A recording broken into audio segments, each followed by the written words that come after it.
Hello and welcome along to a brand new season from this FM21 story, The Head Coach with me, Daniel. It's part 9 today and we're back to start season 2 with Brechin, but that's about the best the news gets. We have fallen out badly with Pat Nevin. We are in an awful position on the pitch in terms of our squad. We've already played the League Cup games and I am not optimistic at all. There's plenty to go through and there's plenty to digest today. We'll also play Edinburgh City in the first game of the league season. But I am not a happy bunny at all as we start Season 2 with Brechin. So if you're looking forward to all of that and finding out what has caused this sudden change of momentum, please do put a thumbs up on the video. Your support so far has been incredible with this series and I can't thank you enough. But if you thought last season was a bit too easy, it might have been plainer sailing than we expected, then strap yourselves in for this season because this is where it all goes wrong. To make sure you stay up to date, subscribe down below and turn that notification bell on. We've got daily content from FM21, including this series and our Bangor City Build a Nation series as well. That one's back tomorrow before this one returns on Wednesday. And it's a big one with Bangor tomorrow as well. But I'm not quite sure how long we're going to be here at Brechin. So we tried, as we mentioned off camera, to get some jobs in the summer. We were realistic. We went for sort of semi-pro but high potential National League teams. We went for a Scottish Championship and Scottish League One job. We didn't get an interview. We didn't make a shortlist. We didn't get close. So I've got a lot of concerns on that front. Our reputation isn't rising despite a very good season. And this season's going to be so much harder. The club's in a much better financial position. But it's easy to have that when you're not paying out any money, isn't it? Our current wage bill is less than £1,000. And that tells you where the problem is. So we've got a lot to look at and digest today. I'm getting very frustrated before I even start. Let's have a look at the transfer window. And for any of you wondering why the head coach is such a challenge, you're about to find out.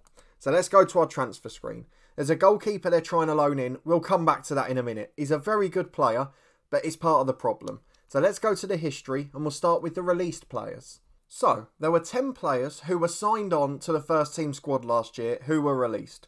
1 retired, 2 were out on loan and not involved, and 7 others who were bit part players. They were bench players or they were reserves. So I've no problem with any of them really leaving the club. As much as a couple would have been ideal to keep, people like Ross Brown, people like Connor Coop, people like McIntosh, ones who are quite versatile, but they've all gone now to the Highlands or Lowlands League, which shows that they probably weren't good enough. What does frustrate me though, if we go to the transfer history, is before the season started, it was all looking good. Rory Curry left to Dumbarton after his loan out. We signed a new backup keeper to replace McNinn. That's Sean Robertson. Absolutely fine. Behind Bannon, we've got the same as we had last year. No problems with that whatsoever. Cheaper wage, if anything. Even better. However, let's move to this season. We've signed 2 players. We've let another 2 go on a free. Our backup centre-half and our backup right-back. Which means that in total, we have lost 13 players and signed 3. And in fact, you can make it more than that because 2 of the loanees didn't come back. We've lost 15 players and signed 3.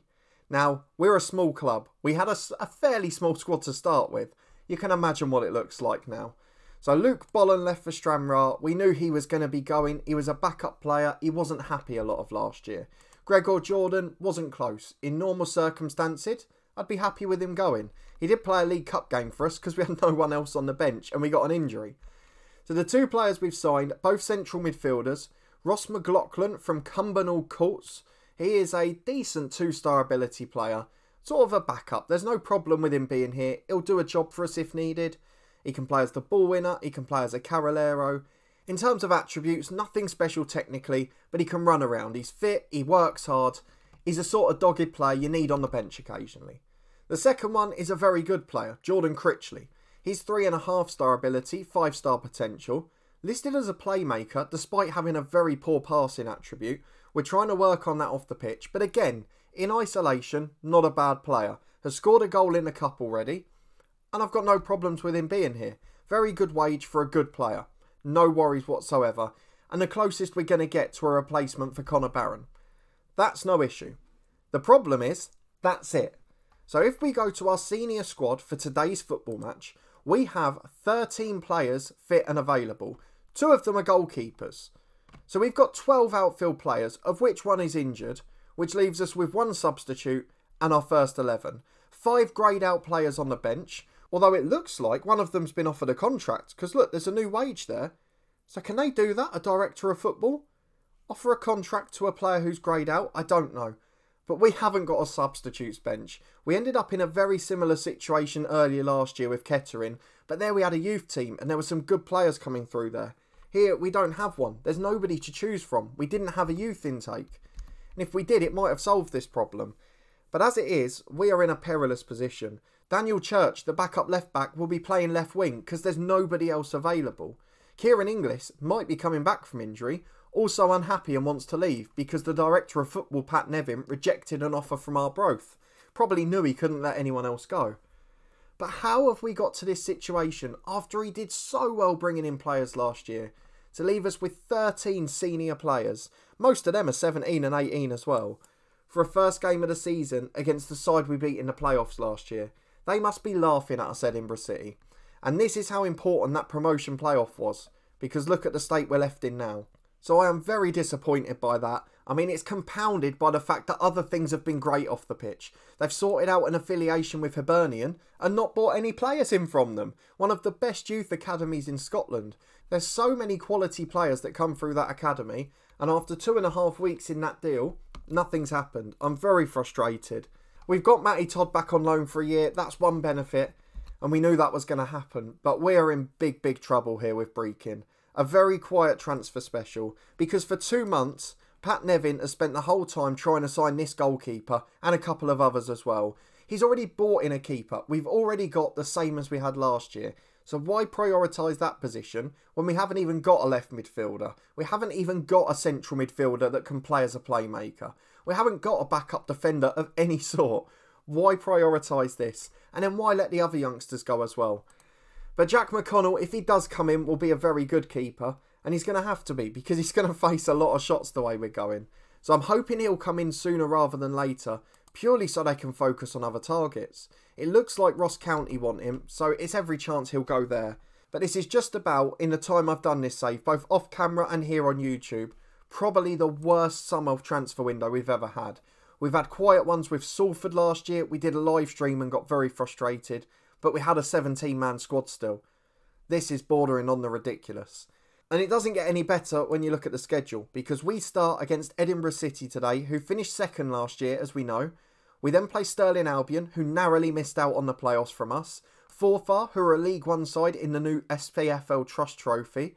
Cowdenbeath, who were in the playoffs last season. And then Peterhead a couple of games later, who have come down. So we have got a very tough start to the season.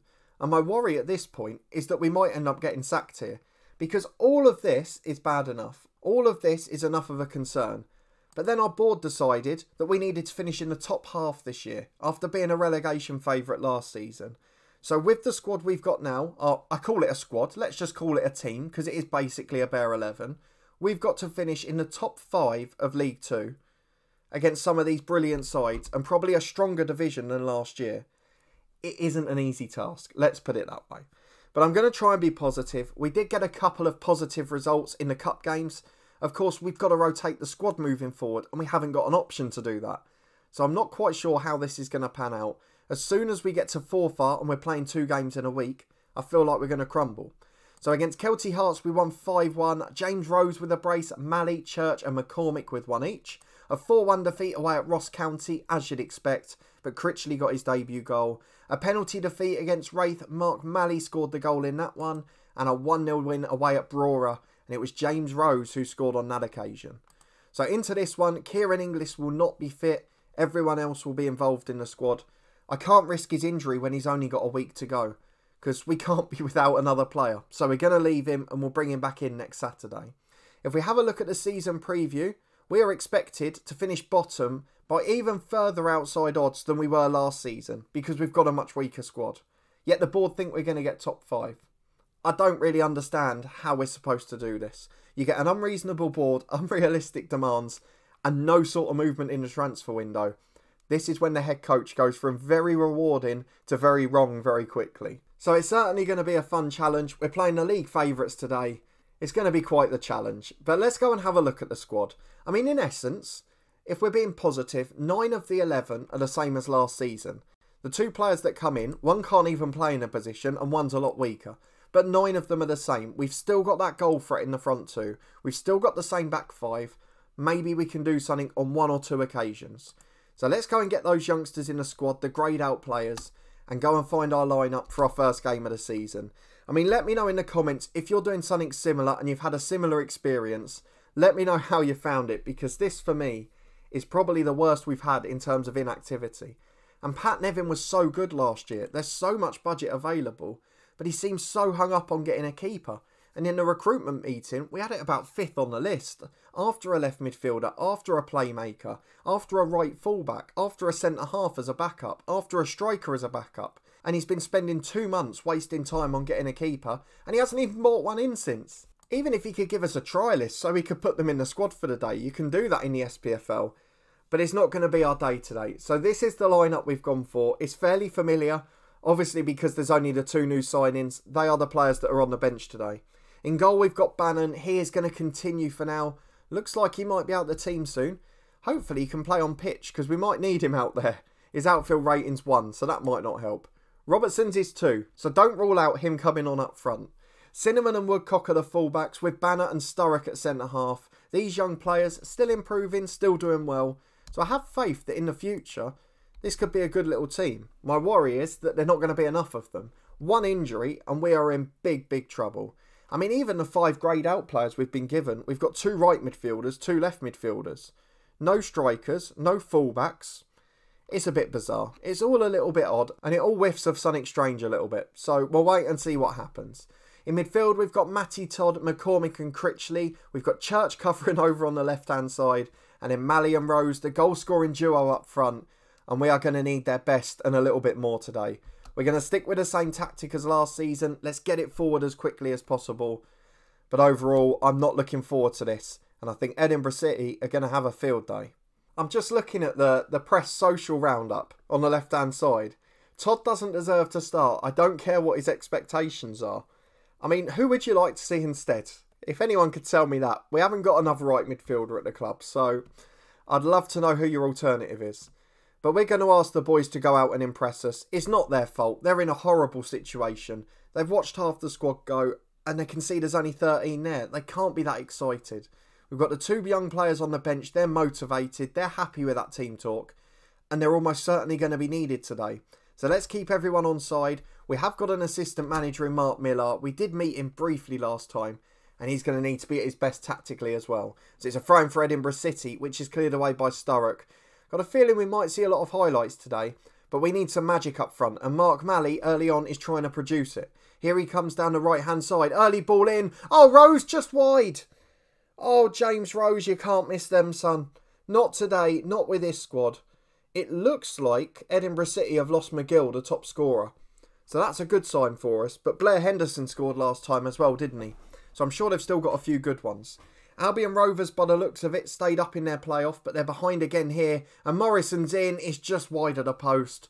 Banner makes an error defensively. And this is looking so perilous. I mean, we've seen the quality of Blair Henderson before. If we have a look at their squad in the summer, they've got quite a small squad as well, but certainly stronger than ours. Lewis Morrison they've signed, he's a good player. Let's have a look at where the other lad went. So they've bought 3 in this year. Maybe McGill just got released if he didn't agree a new deal. Or was he on loan perhaps? He's at Queen of the South, so he must have been on loan. He was. 30 goals in 26 games. He's now back at Queen of the South on loan from Dunfermline. So he's playing in League One. He's had a step up this year, and he deserves it based on last season. But this Edinburgh City side, they've carved us open once already. And we're going to be in for a tough 80 minutes that's remaining. I was hoping a little bit longer had gone than that. Long ball over the top. Blair Henderson's got it. And straight from the goal kick they've got in. Thankfully, their front 2 haven't yet got their shooting boots on. Because it could be 2-0 already, to be honest. I've had a very lovely warning from our assistant manager in the dugout that Daniel Church is being played out of position. As if I didn't know. What I'd like to know is it's very easy to point out problems, isn't it? I need an alternative, a solution. I need a solutions man at the moment. But unfortunately, it's not looking good here. Edinburgh City all over us as we expected. I can only apologise that this is the first time for a lot of the new people on the channel. You'll have seen me quite negative. But if you can see this summer window, you can see why I'm frustrated. Although we've got a chance here with Matty Todd. Through ball from Critchley to the right. Todd gets to the byline, into the middle. And Malley couldn't get enough on it. It's still bobbling around, eventually clear. And Edinburgh have created a counter from it. Morrison's got a chance to put his man in. Goes back to Jardine and we see it out. Half an hour gone though, I'm not devastated. 0-0's a good score. I'd take it at the end right now. As Crane heads the long ball away to Cinnamon, he keeps it down in the middle to McCormick, to Todd, to Critchley. Gets there first, good play to Todd. Can we get the ball in the box early? That's where our threat comes. But it's been conceded. It's back to the goalkeeper Mason, and Edinburgh can bring it away. Sturrock wins a big header, straight to McMahon though. He finds Brown and now Jardine. It looks like the visitors have got so much time on the ball. The through ball to Henderson, that's the one. And Blair Henderson slides it in. Brilliant play from Edinburgh City and a deserved lead. 1-0 we trail. And Pat Nevin, you need to give us players quickly. Well, absolutely no doubting who the better side was in that half. It's been a really difficult game, and I want to get frustrated, but I know it's not these lads' fault. They've been left in an awful position. People like Church and Critchley, this shouldn't be Critchley's debut, in the league anyway. Church shouldn't be playing out of position, he was barely good enough as a left-back. Harris comes into the box, could it be two? It's a block shot from Jardine, and that's the thing I've got to give these boys. They are throwing themselves in front of everything. The one hope, we lost the first 3 or 4 games last season, and we still finished third in the end. That gives us hope. And we're in here with James Rose, edge of the box. And that man always has a threat. With Rose and Malley up front, we have always got a chance. And it is 1-1 completely against the run of play. James Rose with a brilliant, powerful finish. Unbelievable stuff. Edinburgh City will be kicking themselves. But it's 1-1. Let's get excited again. Forget all the negatives. Who needs 14 players? Here we go with Todd to Cinnamon. Chance to come forward again. Up towards Rose, who loses the header, and Jardine finds Harris. We're just lacking that quality in the middle of the pitch. They've got so much time on it. And Jardine again goes left to McMahon. Into the box, great effort. It thunders and clatters the woodwork. And Woodcock's there to get it away. Long downfield towards Rose, and he's lost out in a challenge as well. It's a bit direct from both teams at the minute. But if this stays 1-1, it'll probably be one of our greatest achievements of the save. And that's despite overachieving so much last year. Oh, hang on a minute. Get off. That's a disgusting tackle.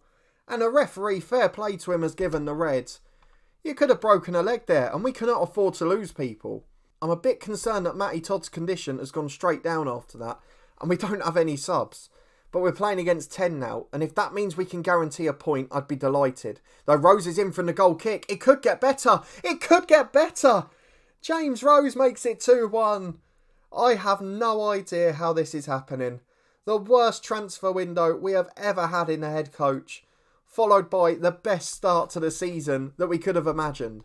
Last season's second place side, this season's promotion favourites, and we lead 2-1 with 15 minutes to go.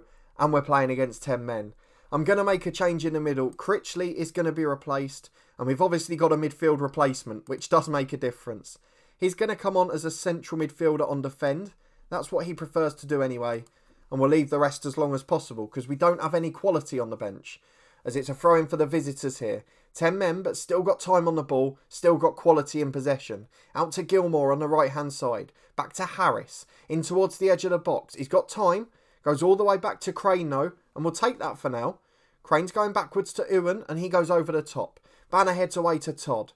Has he got any fitness left in the tank? He finds Malley. Oh, he's giving it away. McCormick wins the first challenge, but it falls for Henderson. Back to Harris. Referee's clashing a bit with the kit there, and Harris comes forward again. 40 yards out. He's got through, and McLaughlin off the bench. Brilliant tackle. These lads are giving me everything. And Malley's put Rose in. It's a lovely ball. James Rose should have got the hat-trick. It's tipped behind for a corner kick.